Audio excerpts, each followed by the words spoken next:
বাবা মারা গেছে ৪৫ দিন হয়েছে ব্রেন স্ট্রোক করে, এবং সে বাবার কথা প্রায় সময় বলতো। এই ছোট্ট মেয়েটা নাম নিসা।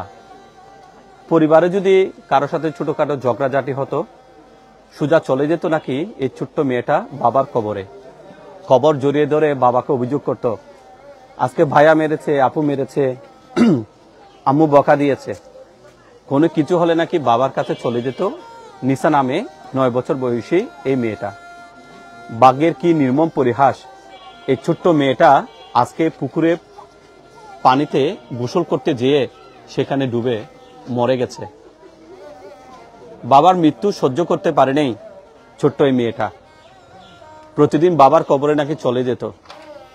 আজকে সকালেও নাকি বাবার কবরে যেয়ে অভিযোগ করে এসেছে। 12:30টার দিকে পুকুরে পানিতে গোসল করতে যেয়ে সে একেবারে চিরতরে চলে গেল। আর তার মৃত্যুর সংবাদ পেয়ে এই এলাকার মানুষগুলো বাকরুদ্ধ হয়ে আছে। ছোট ছোট বাচ্চা এখানে একটু আগে দেখেছিলাম, তারাও কান্নাকাটি করছে। মা সংজ্ঞা হারিয়ে বিছানায় শুয়ে আছে। ছোট ভাই কয়েকবার সংজ্ঞা হারিয়েছে, মেডিকেলে গেছে। আর বড় জ্যাঠা যার সাথে গেছে উনি তো আর কথা বলার নেই। মেয়েটা কিছুটা সাঁতারও জানতো, তবে হয়তো আল্লাহর মর্জি ছিল নেই। মর্মান্তিক এই ঘটনাটা ঘটেছে হাটহাজারী পৌরসভার চন্দ্রপুর আব্দুর রহিম ড্রাইভারের বাড়িতে। এই যে দেখতে পাচ্ছেন যে খাটিয়া নিয়ে যাওয়া হচ্ছে, এই খাটিয়াতে করে চিরতরে এই মেয়েটা খাটিয়াতে শুয়ে তার বাবার কাছেই চলে যাবে শায়িত হতে। আমরা একটু কথা বলবো এই মুরব্বীর সাথে। কথা বলার ভাষা নেই। মুরব্বী ইবহন তুমিও তো হইলে টুর আরে কি হয়েছে মেয়া আলে মোবাইল গুছে দি তার জন্য জানি গুছে দি এবার ছবি ভাই ভাইয়ুর নিজের দিত ঘরে দুয়ার তো না খান্দি নিজের দিয়ে খবর ভার যায় নহলে মিথ্যে যায়। আর গান দেখাইলে ৩ হার দেখাই মেয়ে এখন ঘরে তোল ধরিব। এখন আজীব আল্লাহ নিয়ে গিয়ে ওর তো গোসল সাবান দান ভেতরে তার নেই পারে। সাবান আয় দি, সাবান আয় ইচ্ছা মাইক দিয়া দিয়ে এবং ওর ইজ্জত ওর আথানো দিবার ডালাই আয় ডলি দি। একটু একটু তো সাঁতার জানতো মোটামুটি। সাঁতার শিখে ফেলাই পুরো। আমি লজে রে খান্দত গড়ি করে আনি শিখে ফেলাই। সাঁতার না আনমাই ভাড়া খেলাই লেগে খেলাই আর আনমাই ভাড়া হান গই দিয়ে আঁকতুন। আনমাই ভাড়া শুভে মারবে 9,000 আজারে লুটতে শুভে মারলে যা মারবে তো আজারে লুরে আনমাই ভাড়া ঠোঁডালা শিবি দিয়ে আর অনুভব আনমাই ভাড়া নানা গড়ি নিয়ে রে নইলে আইনকে হদ দূর। এবারে 2বার সাবান দেওয়ানোর পরে হয়তো আবার দিব সাবান। আচ্ছা আব্বু একখানা দিয়ে না, আব্বু হালিয়ে দিতে না, সময় পাইতেন না, আব্বু তো হালিয়ে বহুত খাম। তাহলে আব্বু দি ওনারা আব্বার দিম সাবান। বাফল্লাই হইলা আছিল মেইফা সিরিয়াস বাফারি তো 10টা বাজিলি তো রাতে 10টা বাজিলি ওর তো বলাই রাখাম হইতো শোক যেন উড়ে শোকি বলি যারা কিয়ামত। বাফল্লাই 10টা বাজাইলে রাইতুর কে করে গাড়িত গড়ি কে এনে দিব। ইয়ার পরে বাড়বে গাড়ি পার্কিং করি হলুদ গড়ি আডা আনিব আদর গড়ি কে নিন হাবাইব। মানে এবার থামি বলি মানে ফলে যাই গে বাবার খবরও যাইতো না মাইয়ে যাইতো মানে বুসুর হালিয়া গই সব গোসল আসর গোসল করে একদিন ডাকি আমি দিবে তো খবর ফার গজি আমি সুদি যাই কিন্তু খবর ফার যায় ইবে হইতো ইবে মাঝি ইবে আইন গজি বাপরও বুঝুক দিত খাইতো ইবে বুঝতো ভাবনা আমি যত কিছু করি না আমি তো যাড়া সব সময় তো ওরা বলা রাখতাম ঠিক আছে এনি টাইম আসি ওরে এনি টাইম আসি টিয়াইবে।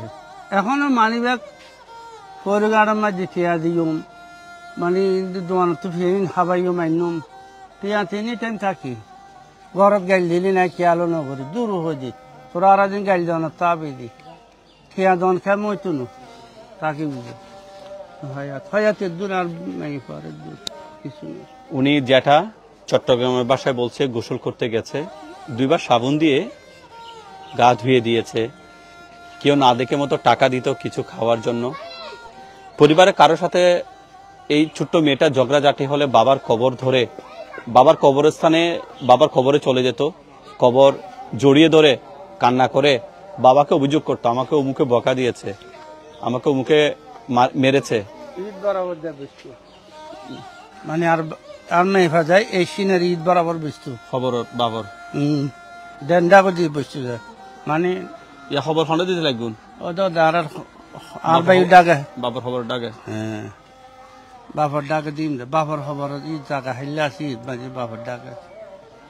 ওই ওখানে যে কান্নার রোল হয়তো আপনারা আওয়াজগুলো খেয়াল করতে পারছেন। এই এখানে আসলে বাসা নেই, এখন খাটিয়াতে তোলা হবে, খাটিয়াতে তুলে কবরস্থানের উদ্দেশ্যে নিয়ে যাওয়া হবে। ছোট একটা ভাই আছে, মানে বড় ভাই ক্লাস 7-এ পড়ে, মির নোয়া বলে, 7ম শ্রেণীতে, সে বাকরুদ্ধ। বড় বোন মাদ্রাসা থেকে দাখিল পরীক্ষা দিচ্ছে, আজকে পরীক্ষা দিয়ে এসে শুনে যে এই ঘটনা।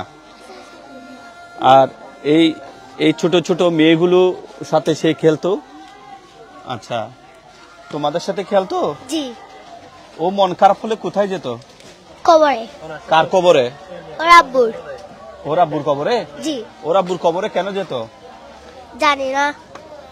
হ্যাঁ, ও আব্বুকে অনেক ভালোবাসতো? জি। কোন ক্লাসে পড়তো? 3-তে। 3-তে? জি। খারাপ লাগছে তোমার ওর জন্য? জি। আর কে কে খেলতো ওর সাথে? বোঝো কেন? আচ্ছা, তুমি ওর সাথে খেলতা? জি। আচ্ছা, ও কোথায় এখন? ও মারা গেছে। মারা গেছে। ও সাঁতার জানতো? হ্যাঁ? সাঁতার কাটতে জানতো? না। তেমন জানতো না। না, ওর মন খারাপ হলে কোথায় যেত? বাবার কবরে। বাবার কবরে? ও বাবাকে অনেক ভালোবাসতো না? জি। আজকে কথা হয়েছে তোমার সাথে ওর? হয়নি। আর কে তোমার সাথেও কি খেলতো ও? আচ্ছা, ও কেমন ছিল? ও আমাদের ঘরে যে খেলতো, বেড়াতে যেত যেখানে। ওখানে? আচ্ছা, তোমার সাথেও খেলতো? ও আমার আপন বোনের মতো ছিল। তো প্রিয় দর্শক, ওখানে এখন খাটিয়াতে তোলা হচ্ছে, এখন নিয়ে যাওয়া হবে। তো হয়তো সাঁতার জানতো বা কিছুটা জানতো, পুরো জানতো না, পানিও খুব বেশি ছিল না। এখন তাকে নিয়ে যাওয়া হচ্ছে। আসলে বলার কোনো আর ভাষা নেই। আমি একটু শুধু অনুরোধ করব, যাদের কাছে ছেলে মেয়েরা আছে তারা প্রত্যেকে যেন সাঁতার শেখায়, বাচ্চাদের প্রতি যত্নবান হয়। এই কান্নার রোল ওখানে যাওয়া যাবে না, আর এটা প্রকাশও করা যাবে না। আমরা দোয়া করি। আব্দুল মান্নান আজ থেকে 45 দিন আগে ব্রেন স্ট্রোক করে মারা গেছেন। সে হতভাগ্য আব্দুল মান্নানের স্ত্রী স্বামীর শোক কাটাতে না কাটাতেই তার একমাত্র তার ছোট মেয়ে নিসা আজকে পুকুরে পানিতে পড়ে মারা গেছে গোসল করতে যাওয়ার সময়। আর এটা হচ্ছে যে চন্দ্রপুর, আব্দুর রহিম ড্রাইভারের বাড়ি। আব্দুর রহিম তিনি ফায়ার সার্ভিসে ড্রাইভার ছিলেন, গাড়ি চালাতেন। তিনিও স্ট্রোক করে মারা গেছেন। এবং তার ছোট ভাই যে মারা গেছে আজকে, তার বাবা আব্দুল মান্নান 24শে ফেব্রুয়ারি স্ট্রোক করে মারা গেছেন। ছড়ারপুর এলাকায় ওনার ডাম ট্রাকের বড় গাড়ির একটা গ্যারেজ ছিল। আর এই ছোট্ট মেয়ে, আমি আবারও একটু দেখাই, যাকে খাটিয়াতে করে নেওয়া হচ্ছে, এই ছোট্ট মেয়ে যদি তার মনটা খারাপ হতো, সে বাবার খবরে চলে গিয়ে বাবাকে অভিযোগ করত। আজকে সে চিরতরে এই খাটিয়াতে করে যাচ্ছে। এমন মৃত্যু যাতে আর কারো না হয়, আমরা সেটাই আল্লাহর কাছে ফরিয়াদ জানাই। আর প্রত্যেকেই সন্তানদেরকে সাঁতার কাটানো শেখাবেন, যাতে করে এরকম আর কারো মৃত্যু আমাদের দেখতে না হয়। আসসালামু আলাইকুম।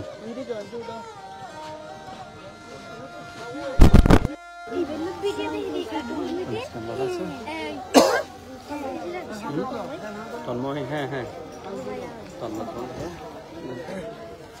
Iben,